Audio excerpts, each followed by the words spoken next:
When the suggestions put forth are problem solvers for the American people, the Republicans will find in the Democrats willing partners. Well, we are just a day away from former Speaker Pelosi handing over the gavel to soon-to-be John Boehner.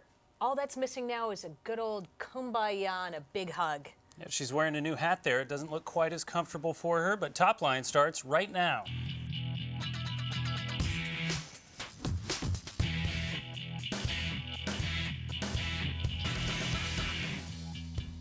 And good afternoon. Welcome to ABC's Top Line. I'm Amy Walter. And I am Zach Wolf. Every day, live at noon, we bring you the latest breaking political news just before you head out the door to lunch. And Zach, this is one of my favorite days or weeks of the year. Congress is back in session. All the new kids getting their lockers ready, learning how to find the bathrooms. There's Christmas Eve for the little kiddies, and for Amy, there's Congress Eve. You got it. There you go. But to our top lines, we'll go back to the White House. Don't dilly Daley. That's Bill Daley we're talking about, the former Clinton administration official who's been with J.P. Morgan Chase. Since then, he's a heavyweight in Democratic circles. And Amy, it looks like he's been talking to the White House about possibly going to be the next full-time chief of staff. There was Rahm Emanuel from Chicago, and then there was Pete Rouse on an interim basis, and now they're going back to the Chicago pool for Bill Daley, or at least trying to go to the Chicago pool. That's right. And I think that there are a lot of folks who are going to be happy with the decision, especially those who come from the Clinton administration, those who come from business backgrounds.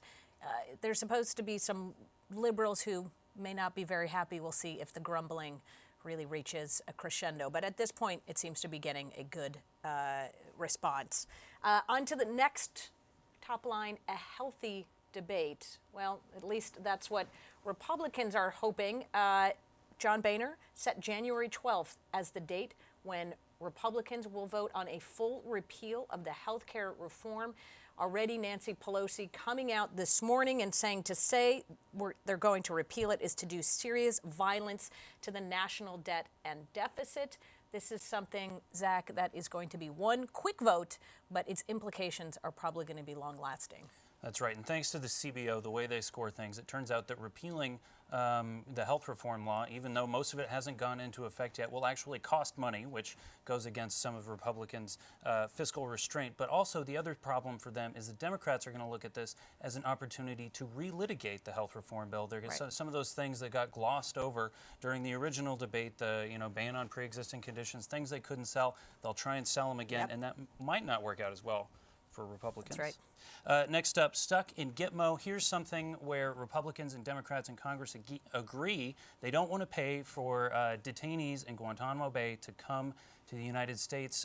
Back in the apex of President Obama's popularity in May of 2009, the vote in the Senate, Amy, was 90-6 to strip money from bringing Guantanamo Bay detainees back stateside. So now we hear that the president might have a signing statement, his first in a year, to sort of defy Congress a little bit and go back at this issue again. I don't smell a winner for him here, but...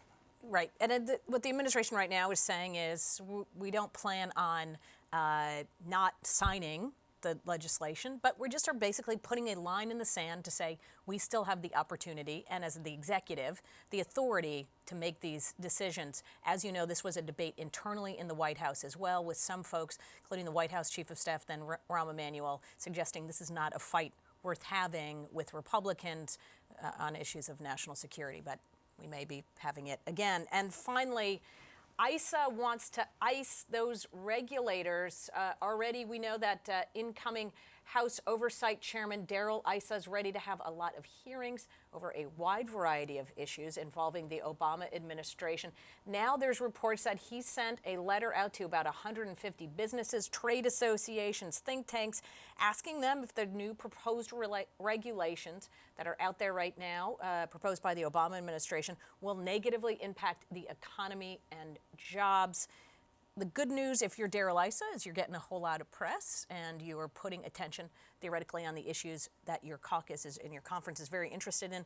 The bad news is it could look to many regular folks out there like a simple witch hunt, and that there's not enough attention focused on the issues that regular folks care about.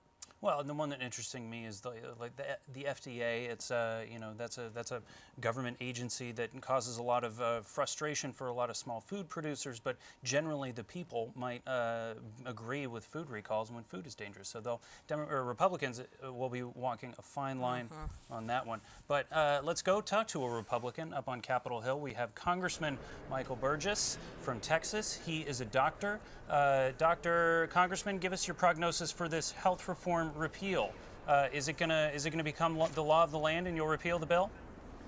Well, of course, it became the law of the land last March. The repeal will happen. It will happen on the House side. I think the numbers may startle some people, and perhaps we'll even, because of that, see some activity on the Senate. But make no mistake about it. But it's just posturing. I mean, it's not going to. Harry Reid is the one who would prevent the bill from being called up in the Senate. But I see no reason to trust his vote count. I would like, if it passes the House with substantial numbers, I would call on the majority leader in the Senate to at least allow his members to go on record and be recorded as to how they really feel about this law as well. But to Zach's point, if this bill, though, does not make it to the Senate either for a vote or doesn't pass the Senate, then what? Is the House willing to go back, do you think, and look at individual pieces of this healthcare law, or is this going to be a one vote and then move on? Oh, no question about it. You look at just how dramatically this country changed last March 23rd, and you talk about upsetting a fifth of the nation's economy with one stroke of a pen. You talked about some of the things that Mr. Ice is going to do in his committee. Don't forget, we have a subcommittee of oversight and investigations on energy and commerce in my committee. And one of the things that we need to do, we haven't done since the bill was passed, is have any of the people into the committee to talk about some of these new regulations and some of the new things that are going to be happening to real people as a consequence of the president signing this law. We've got a brand new federal agency that no one even knows about. It's called the Office of Consumer Information and Insurance Oversight, not authorized by statute in the law, but nevertheless created by Secretary Sebelius because she thought she needed it. Well, we need to talk about that in our subcommittee. Where did they get the money? Where did they find the language for authorizing this new agency? We're going to be doing things that we've never done as a federal government before, and I think people need to know about the implications of that. As Republicans try and shrink the government, try and make things smaller, one of the things that we've heard about is the debt limit. It's already over $14 trillion. We're coming up on a new, the need to raise the debt limit beyond, I think, $14.3 trillion. Are you guys going to stand in the way of raising that debt limit, even if it means shutting down the government? Well, let's be clear. Let's be clear about one thing. Perhaps one of the biggest injustices when I came to Congress 8 years ago was the Republicans' continuation of what was called the Gephardt rule, which allowed us to increase the debt limit by simply passing a budget. Those days are gone. Now, if the debt limit is going to be increased, we will have to take a vote on it, and people will have to be recorded as to where they stand. This is an opportunity. Where do you stand on that, Congressman? Well, do you have a position on that? Well, if the vote were held tomorrow with no changes in where we are today, I would vote against it because I think we should use this as an opportunity to really begin to get our arms around the amount of federal spending. Look, we talk about not voting on the debt limit or not passing the debt limit. It could threaten the stability of the republic. I submit to you the level of debt that we're carrying right now does threaten the very fabric of our republic, and we'd better be serious about getting that under control.